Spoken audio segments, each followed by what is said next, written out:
નમસ્કાર જોહાર। આજે અમે જ્યોત્સનાબેન કમલભાઈ રાઠોડ જે વલસાડના મહિલા કોર્પોરેટર છે એમનું ઉપપ્રમુખ દ્વારા અપમાન કર્યું હોવાના આક્ષેપ થયા અને 5 દિવસથી ઉપવાસ પર બેઠા છે, પરંતુ પ્રમુખશ્રી, ઉપપ્રમુખશ્રી તેમજ ચૂંટાયેલા જે સાંસદ સભ્યો હોય કે કોઈને પણ અહીં આવવાનો ટાઈમ નથી મળ્યો અને એમને ઘણું મન દુઃખ છે એ બાબતે આજે અમે અહીં ઉપસ્થિત થયા છે અને એમની એક જ માંગ છે કે કલમ 37 હેઠળ કાર્યવાહી કરવામાં આવે અને પ્રમુખશ્રીએ આજ સુધી મળવા કેમ નથી આવવું પડે તે પણ એક ગંભીર બાબત છે।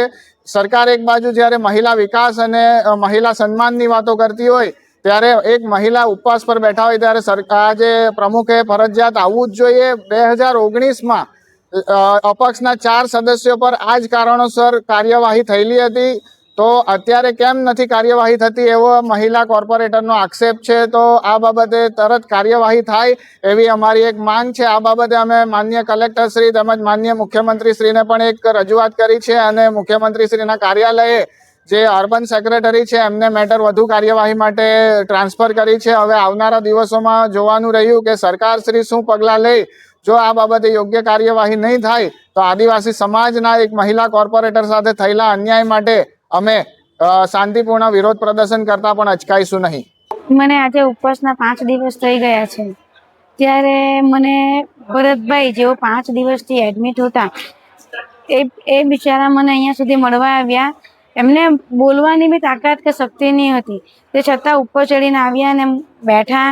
જરાક વાર પછી મને સાંત્વના આપીને કીધું કે બેન, શરીર સાચવજો, તમારી જે બી રજૂઆત છે, હું તકલીફ છે હું નહીં તો મને કહો। એ તકલીફ મેં જણાવી ત્યારે મને કીધું કે બેન, હું ગાંધીનગર જાઉં છું તો ઉપર તમારી રજૂઆત કરીશ। પણ જિલ્લાના પ્રમુખ, મહામંત્રી કે સાંસદશ્રી જેવો કાલે સરકારી હોસ્પિટલમાં દવા વિતરણનો પ્રોગ્રામ હતો, ત્યાં આવવાનો એમને ટાઈમ મળ્યો, પણ એમના એક પરિવારના બેન જેઓ પોતાના ન્યાય, સન્માન, અભિમાન માટે બેઠા છે ઉપવાસ પર, એમને મળવાનો ટાઈમ એમની પાસે નહીં હતો। જ્યારે પ્રમુખ, વલસાડ નગરપાલિકાના પ્રમુખ, તેઓ 15મી ઓગસ્ટના દિવસે અહીં વલસાડ નગરપાલિકા ખાતે ધ્વજવંદન કરવા માટે આવ્યા હતા અને કાલે સરકારી હોસ્પિટલ માં પ્રોગ્રામમાં આવ્યા હતા દવાના વિતરણના। એમ છતાં પણ એ બેન અહીંયા ને આવ્યા અને કેન્ડલ લઈને રેલીમાં ગયા, બધી જગ્યાએ ગયા। કેન્ડલ લઈને રેલીમાં તો તમે ગયા, પણ આ બેન બેઠા છે એની શું તમે મૃત્યુ પછી કેન્ડલ લઈને જવાની રાહ જોતા છો કે શું, કે તમે મળવા નથી આવ્યા?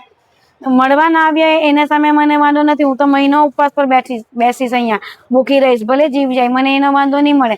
પણ મારે એક કહેવું છે કે બેન, તમે વલસાડ નગરપાલિકાના પ્રમુખ છો, આખું વલસાડ શહેર તમારા હાથમાં છે। જો તમે વલસાડ શહેરની પણ પ્રાયોરિટી નથી જાળવી શકતા અને તમારા સાથી સભ્યોને પણ સાચવી નથી શકતા, તો બેન, તમારું જે પ્રમુખ પદ છે ને તેના પર તમે રાજીનામું આપો અને તમે ઘરે બેસી જાઓ બેન, તમે એ જ લાયક છો। મારી આ મીડિયાના માધ્યમથી એક રજૂઆત કે નમ્ર અપીલ છે માનનીય મુખ્યમંત્રી શ્રી સાહેબ, હું અહીં મારા અપમાનને લઈને જ બેઠી છું, એક મહિલા સભ્ય છું અને અમારું જે રીતે જાહેર સભામાં જ્યારે લાઈવ ટેલિકાસ્ટ થતું હોય સભાનું, મીડિયાઓ ઘણી સભામાં હાજર હતી, પત્રકારો પણ ઘણા હાજર હતા અને લોકો પણ ઘણા હાજર હતા, અધિકારીઓ પણ હાજર હતા। એમની સામે જ્યારે એક મહિલા, તે પણ મહિલા આદિવાસીનું જ્યારે અપમાન થયું છે, ત્યારે અહીંનું જિલ્લા સંગઠન કે નગરપાલિકા પ્રમુખ કે સાંસદશ્રી કોઈ જિમ્મેદારી લેવા માંગતા ન હોય તો આપ સાહેબ, મારું એવું રજૂઆત છે કે આપ આનો નિર્ણય લેવ અને વલસાડ જિલ્લાના પ્રમુખનું રાજીનામું માંગો સ્વૈચ્છિક અને વલસાડ નગરપાલિકાના પ્રમુખનું પણ સ્વૈચ્છિક રાજીનામું માંગો સાહેબ। આ મને તમને હાથ જોડીને એક અપીલ અને એક રજૂઆત છે।